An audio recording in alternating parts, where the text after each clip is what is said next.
بسم الله والحمد لله والصلاة والسلام على رسول الله وعلى آله وصحبه ومن والاه.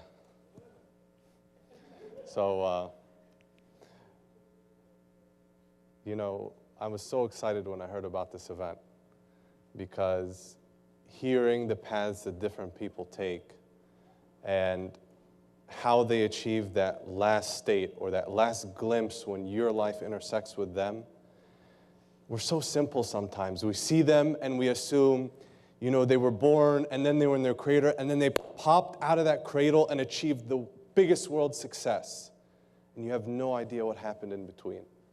So to hear people's journeys and see not that one success that they achieved at the end, but the 10,000 failures it took to get there is something really special. And that's why I hope, inshallah, I know this is Islamic Inspiration Summit 2013, but I hope it goes nationwide next year, inshallah. This is something people need to hear. And it made me think about my own life and the times I tripped and the times I struggled. It made me think about something else. It made me think about signatures. When you look at a signature, people sign documents so many different ways. Some people sign them and spell out their name. Some people write them in a different language. Some people just do a symbol. But at the end of the day, that signature is uniquely yours. That signature holds legal weight. And think about it. You grab a pen, and how many times do you type away on the keyboard or write stuff, and that holds no weight? But that signature, people can go to court with it. That signature, you can buy a house with it. That signature puts your honor and your name on the line. So I started thinking about my signature. I started thinking when I was younger, even in grade school, I started thinking about my journey to find my signature. And I'll be honest with you, when I started out, I never asked Allah to show me my signature. I picked one and I said, "Ya Allah, make me the best at that." So when I reflect on the early years, actually, I think Allah may have accepted some of that dua because I started to be really good at what I had chosen.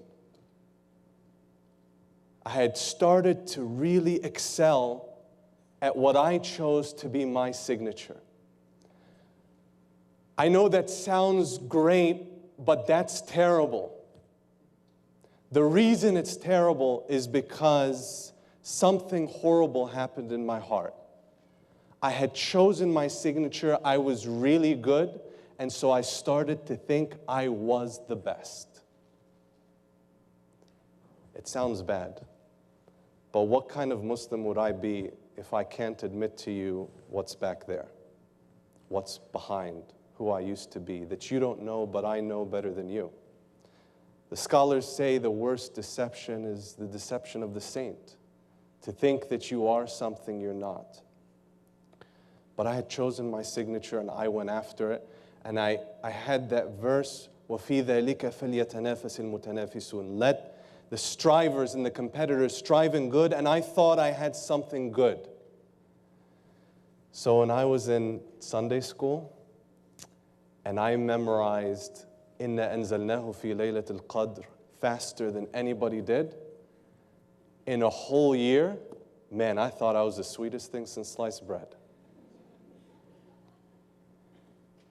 Little did I know that a troublemaker that studies for 5 minutes around troublemakers that study for none is actually not that great when you walk out and start seeing the rest of the world. But that was my group. That was my group, and that's why I always tell people, if you're the best person you know, then I don't know how you plan to improve, because that was the situation I placed myself in.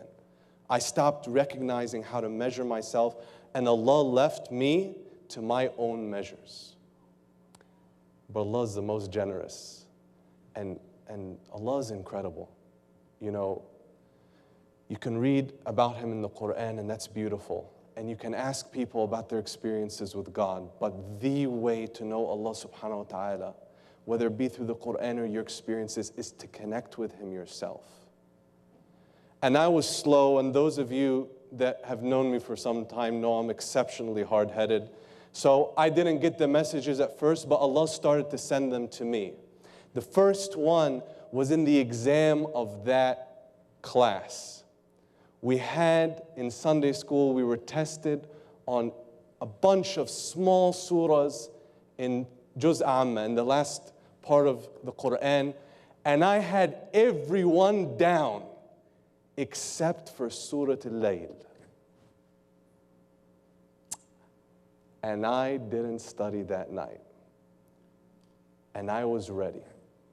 And I walked up to that room, and the teacher, she reached into that pile, and the surah that came out for me to recite was the shortest one that year. إِنَّا أَنزَلْنَاهُ فِي لَيْلَةِ الْقَدْرِ. Big smile. I was ready to receive my Quran recitation trophy. But then she said, no. I was supposed to be the one doing well in class. She put that note aside. She reached back into that bucket and pulled out Surah Al-Layl. Man, it's a good thing YouTube wasn't invented back then, because that would be the example of how not to recite Surah Al-Layl. I messed it up so bad. I turned bright red as a tomato, as in this moment where the final exam, the one moment I had to perform after a year of studying, I was stammering and stuttering like a fool. And to add insult to injury, although I think she meant well, when she gave out the prizes, there was a prize for first place and there was a prize for second place. And that day I had earned last place, but I had studied most of the year. So I got third place, but that hurt more because it was obvious it was an honorary third place.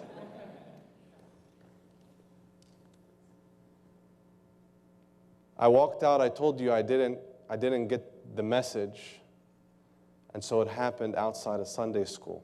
It happened in a science class, and we were given a sheet of paper, and we were told to go out and perform an experiment, and I loved science.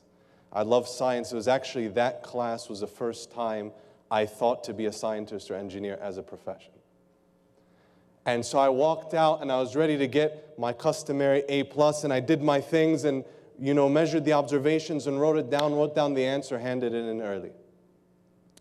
When I got that sheet of paper back, I was introduced to a new letter of the alphabet I didn't know was written in red ink on sheets of paper. It was the first C I had gotten in my life. And I can tell by your smiles and your clueless stares back that you clearly have no idea what a C was in my household. This was tantamount to the end of the universe. This was the end of my life. He might as well have handed it with a funeral notice. I was dead. But there was something that hurt more than that C. I got all the answers right. And when I asked him how I got the C, he taught me a lesson that I wish I could go back and thank him for. He told me, it's not just the answer that matters, it's the process used to get there. It's not just the end, it's the journey you take to get there. I told you Allah is great and Allah is generous, and He kept sending me messages, and I'm not the best servant. I'm not the best slave of Allah, so I was a little bit slower. But one by one, I started to get them, and one by one, I started to pick better friends. and hold myself to a little bit higher standard and work harder. I started to be less satisfied with being better than those around me and started to work more and focus on what Allah thought of me. And when I did that, I was never good enough. But then something weird happened. It's like I went from one extreme to another. You see, in my younger years, I was getting far from Allah by thinking I was the best. But then as I treaded this path and searched for my signature, I went deeper and deeper until I started to really believe I was the worst. And what hurt was my signature linked two worlds that everyone around me said should be separate. And so it was bad enough to be rejected by one group, but to be rejected by both was unspeakably terrible. You see, I love my religion. I love the Quran. I didn't grow up really having much of a clue about it, but when I recited it, I felt this feeling I could never get enough. And so I tried to start studying the religion. And on the other hand, I was doing pretty well in school, and I tried to push and tried to excel. But the more I tried to climb in both, the more each rejected the other and started to reject me. So I just started to think, my signature isn't good enough. My signature is not meant to be. I thought my signature wasn't meant to be when I walked into the masjid, and because I was shorter and younger than everybody else, they said, get to the back row. And I took a step back and took a step back until I ended up all the way at the back of the masjid, even though I was the first one there. I felt it in 8th grade when I was doing really well in Mr. Smith's class, and I gave this presentation, and I conveyed the passion that I had for my religion, and Mr. Smith took me on the side, and he said, you're just doing this because you're in your parents' house. Come back to me in 18, you're too smart to be religious. I could never find him when I was 18, but I wish I could, because alhamdulillah, Allah protected my faith.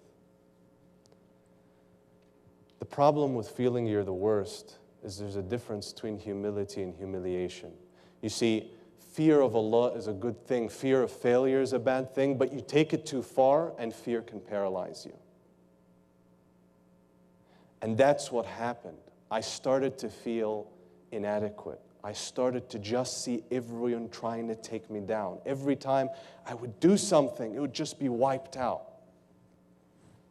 But I told you, Allah subhanahu wa ta'ala, Allah is great. And sometimes, if I can use our words, we don't deserve it, but Allah charts a path for us. Allah takes care of us although we're not the best. Allah takes care of us although He knows things that you don't know about me, but He still, with my deficiencies, with our shortcomings, He takes care of us. And so it wasn't a moment, and it was a sum of more experiences than I can tell you about. But if there was a time when I thought that my signature was the best, and it was followed by a time when I genuinely thought I was the worst, there came a time after that where I didn't think I was the best, but I didn't think it was the worst. I just thought it was me. You see, if you've ever seen my signature on paper, I have like the messiest signature on the face of the planet. It's not very pretty, but it is mine, and it is consistent. If you've ever seen me sign my name, I write my name, and then I get to the end letters, and I have no idea, I've been doing it since I was young, but I take the tail of the D and I swing it under the whole word.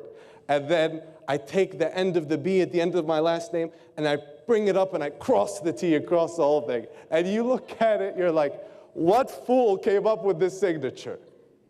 But it's uniquely mine. It is me, with all its imperfections, its craziness, its artistic flaws and imperfections. It is still my own. And similarly, when I started to look at my life, religious or what we would call sacred and secular, I stopped making that separation and I started just living life for Allah. When I started going to school or going to the masjid, I stopped worrying about what my neighbors thought of me and I started worrying about what Allah thought. And there was this moment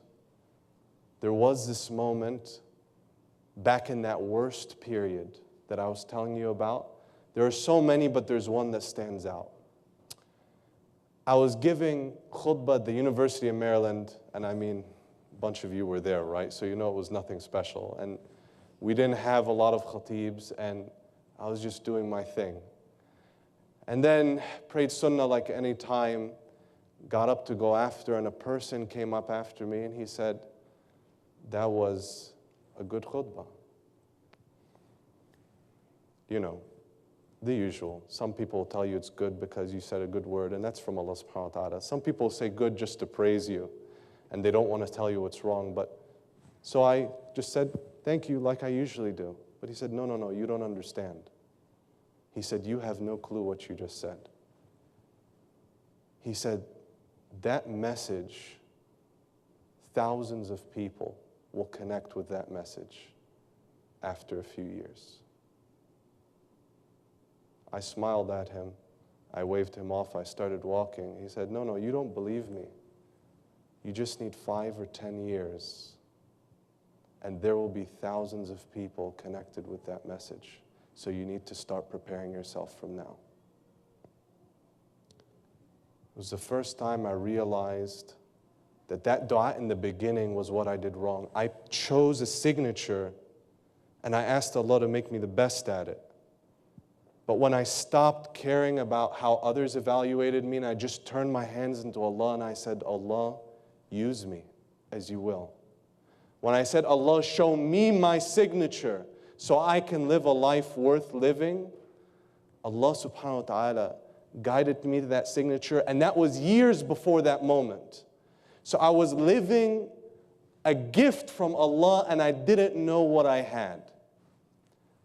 Do you know, he told me you needed 5 to 10 years. Do you know, my Facebook page hit 1,000 people almost exactly 5 years after he told me that line. Do you know, I gave my first khutbah when I was 17. Do you know the first time I spoke to a group of 10,000 people was 5 years after he told me that line? So now, when I was at that audience of 10,000, I was speaking about my signature, the intersection of reason and revelation, and how to live a life worth living, being true to our minds and true to our faith. I love it when I speak before 10,000, but honestly, I loved it even more when we drove an hour away from Milwaukee and this big, super advertised halaqah had one person that showed up. And we had the best 2.5-hour halaqah. It was supposed to finish in 15 minutes, Salimatu, like I'm probably twice my time right now. But we went on for 2.5 hours. It was the best halaqah ever. And so I want to close, and if you permit me, just pull out something that some of you know I have, but some of you don't. This is my wallet. You can tell because there's no cash inside. This is an index card. I know you probably can't see it, but it says for, and then my name only, for Mohamed only. I put an initial just because there's a lot of Mohammeds in the room. And there's 2 of them. I'll tell you about one today. I try to keep this on my person at all times, but this is my signature. It's not literally my signature, it's what I hope to meet Allah subhanahu wa ta'ala with.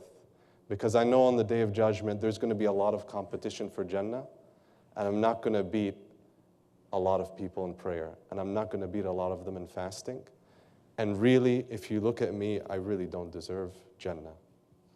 But if I had to meet Allah subhanahu wa ta'ala with one thing that I tried really hard, it would be this. So this is my signature, and I want to thank you very much for letting me share it with you today. But my question to you is, what's yours?